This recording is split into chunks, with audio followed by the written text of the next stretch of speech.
Bonjour mes amis, que Dieu vous bénisse abondamment dans le nom puissant glorieux de Jésus-Christ de Nazareth. Vous savez, Dieu nous aime tellement beaucoup.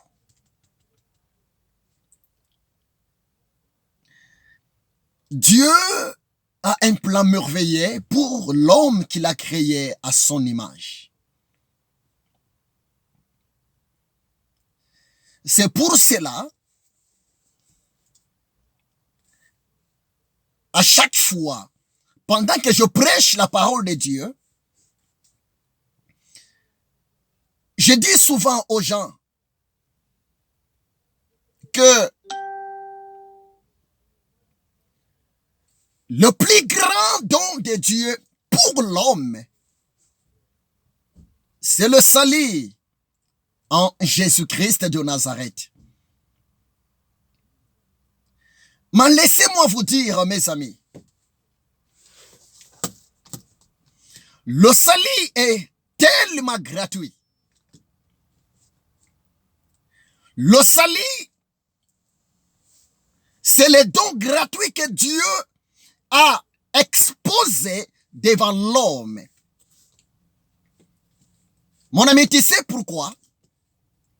C'est parce que depuis la chute de nos premiers parents, Adam et Ève, en Éden, en désobéissant à la voix de Dieu, nous tous, nous sommes nés de pécheurs. Par là, je voulais seulement vous dire, l'homme est né pécheur. La femme est née pécheresse. Personne n'est né parfait. Personne n'est né enfant de Dieu. Mais l'homme devient enfant de Dieu. Mais l'homme devient sauvé.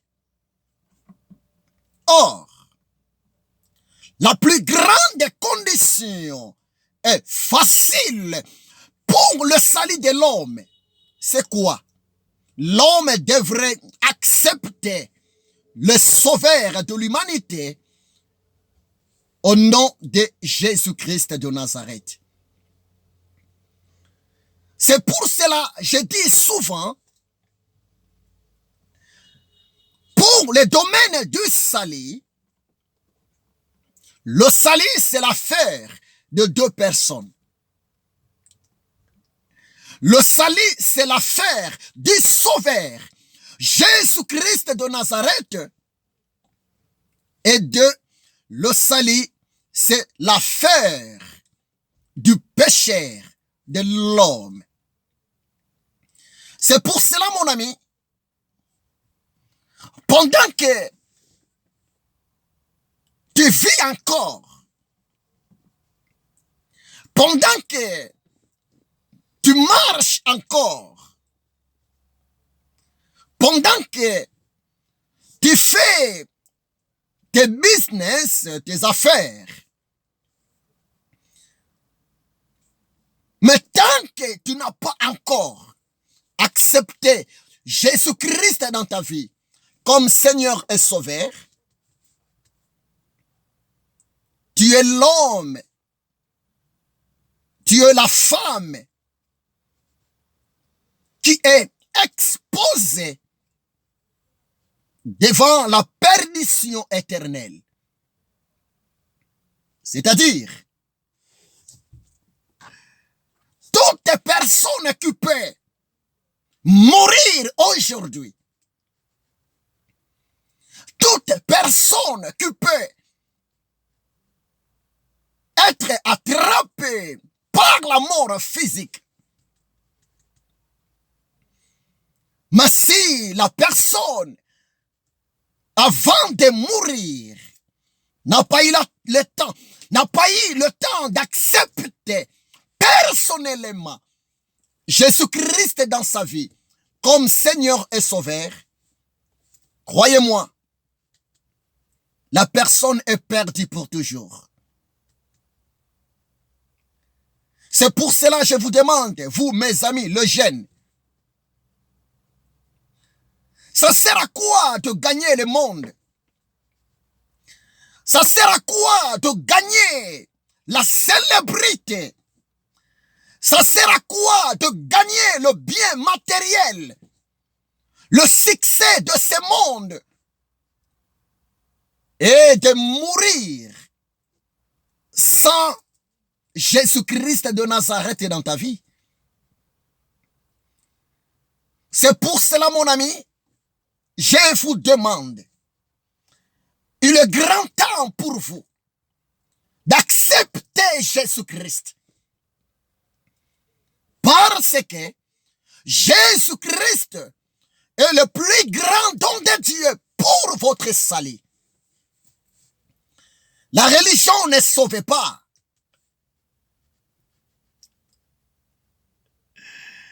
Mais le salut vient que en Jésus-Christ de Nazareth. Et laissez-moi vous dire encore, mon ami, si Jésus de Nazareth a accepté de mourir un jour sur la croix de Golgotha, à vrai dire, la mort de Jésus-Christ sur la croix de Golgotha vers l'an 33, ce n'était pas sa mort. Mais Jésus a accepté de mourir comme un criminel, lui qui n'était pas criminel. Jésus a accepté de mourir comme un bandit, comme un voyou, comme un pécheur. Tu sais pourquoi? C'était rien que pour toi et pour moi. Jésus a pris ma place. Jésus a pris ta place. Jésus a accepté d'être condamné à ta place et à ma place.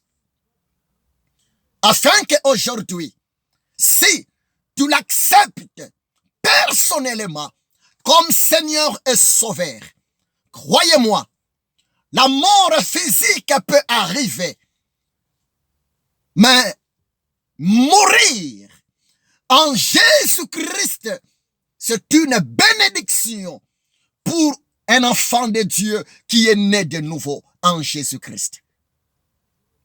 Vous savez pourquoi? Je vais vous donner deux versets bibliques. Hébreux chapitre 9, verset 27 et Philippiens chapitre 1, verset 21.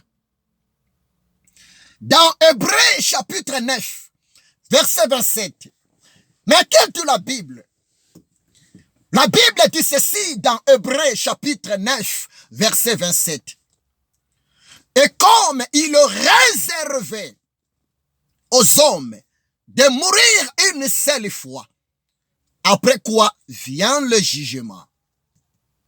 Bien-aimé, beaucoup pensent que si un homme meurt aujourd'hui, c'est fini pour lui. Non. En réalité, l'homme ne meurt pas. Parce que l'homme est créé à l'image de Dieu, à la ressemblance de Dieu. Mais c'est le corps de l'homme qui meurt.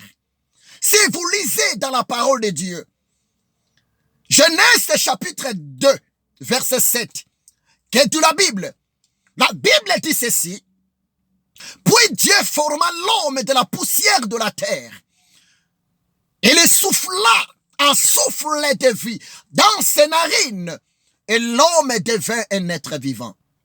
En réalité, Dieu n'a pas formé l'homme, mais Dieu a formé le corps pour l'homme. Ce qui fait un homme, l'image de Dieu, ce qui fait l'homme, la ressemblance de Dieu, ce n'est pas le corps. Le corps, c'est l'enveloppe. Le corps, c'est la poussière. Dieu n'est pas poussière. Dieu n'est pas terre. Mais ce qui fait l'homme l'image de Dieu, ce qui fait l'homme la ressemblance de Dieu, c'est quoi? C'est la présence du souffle de vie de Dieu dans le corps physique. C'est pour cela, le corps de l'homme ne sera jamais jugé. Le corps de l'homme ne va jamais rendre compte devant l'Éternel. Le corps de l'homme n'est qu'une matière. C'est la terre, c'est la poussière. La terre ne parle pas. Mais ce qui fait un homme, l'image de Dieu, la ressemblance de Dieu, c'est quoi? C'est la présence de l'esprit de vie de Dieu en lui. C'est pour cela, quand la Bible déclare dans Hébreux chapitre 9, verset 27, et quand il est réservé aux hommes de mourir une seule fois, après quoi vient le jugement, la Bible voulait seulement dire, l'esprit de l'homme sera jugé. Bien-aimés, nous sommes des passagers sur la terre. Laissez-moi te dire, la vie que nous amenons sur la terre est limitée. La vie que nous amenons sur la terre est trop courte.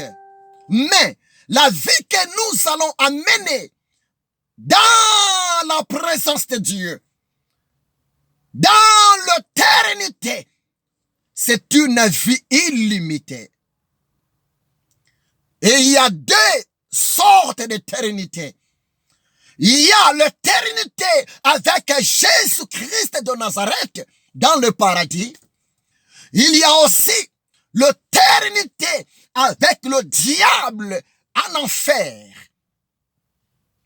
C'est pour cela, Dieu, selon Jean 3, verset 16, la Bible déclare, car Dieu a tant aimé le monde, qu'il a donné son Fils unique, le bien-aimé Jésus-Christ de Nazareth, afin que quiconque croit en Jésus-Christ ne périsse point, mais qu'il ait la vie éternelle.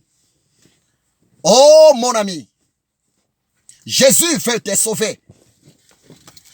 Oh mon ami, le salut est gratuit. Le salut, c'est quelque chose de seconde. Le salut, c'est quelque chose bien-aimé de quelques secondes.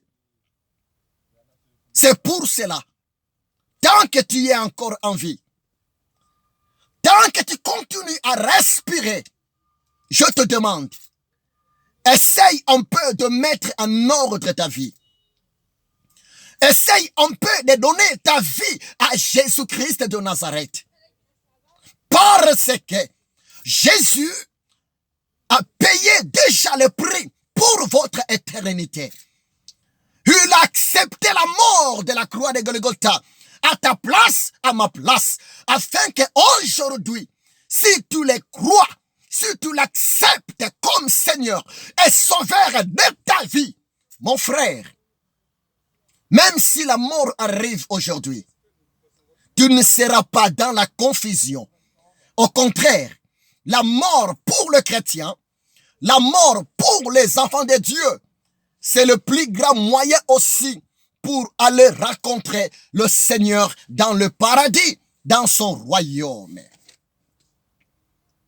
C'est pour cela, un homme de Dieu au nom de Paul, si vous lisez Philippiens chapitre 1, verset 21, l'apôtre Paul dira, pour moi Paul, la vie c'est Christ et la mort m'est gain. Alléluia.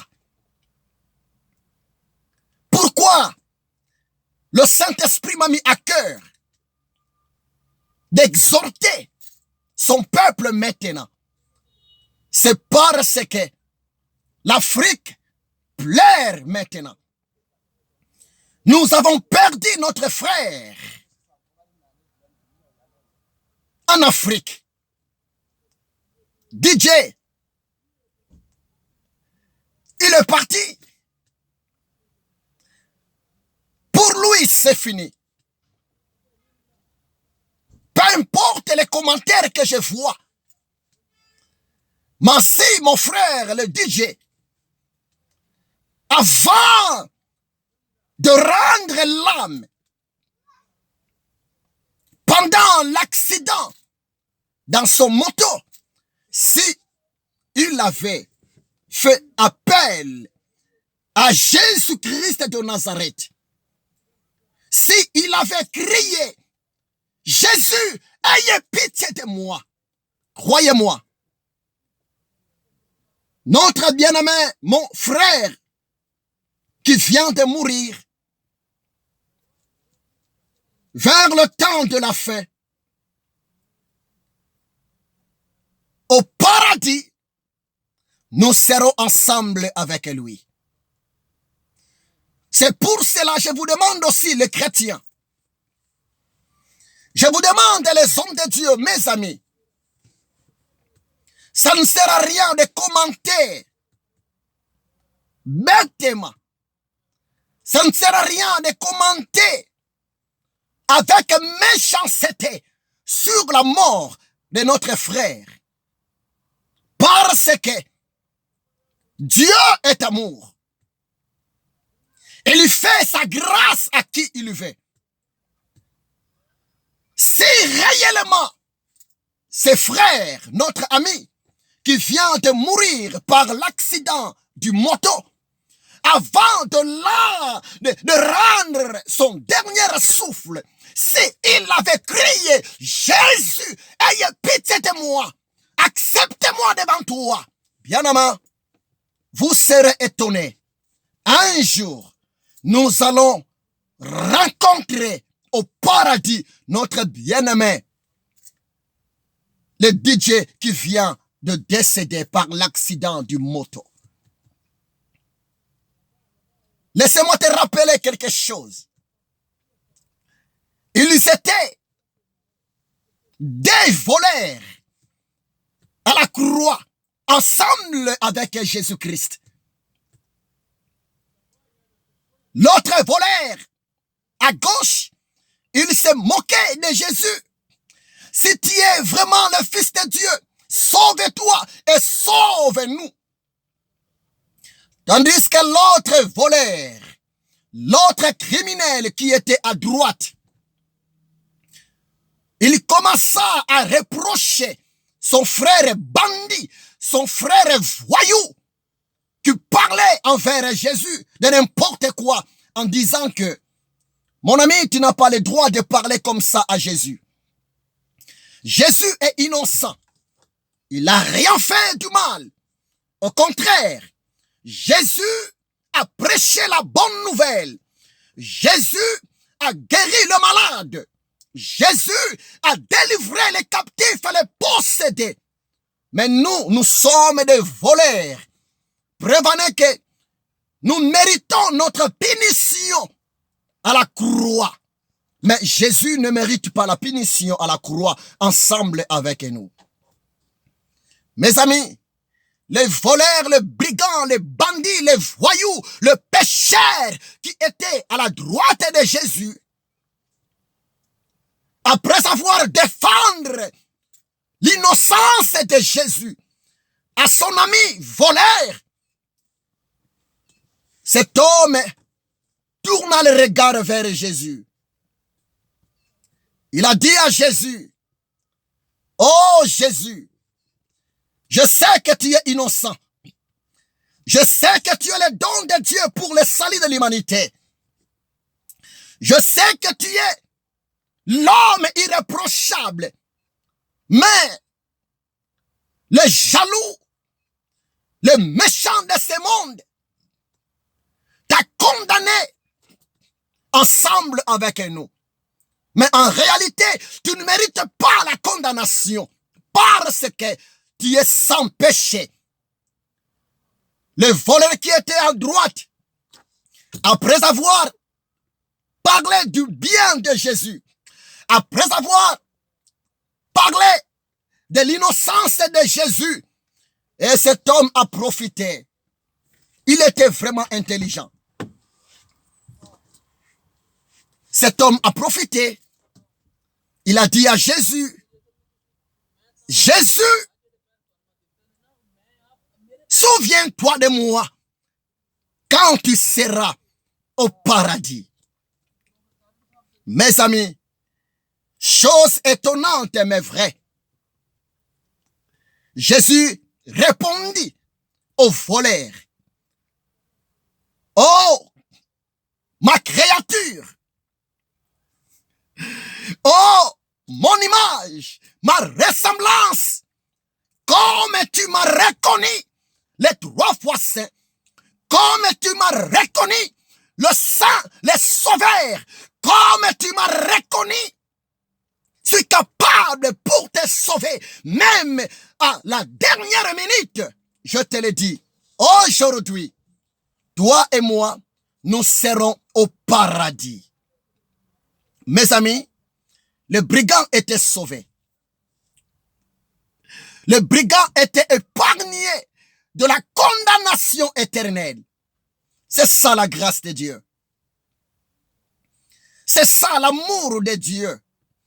C'est pour vous dire, Dieu n'est pas un homme. La pensée de Dieu, ce n'est pas la pensée des hommes.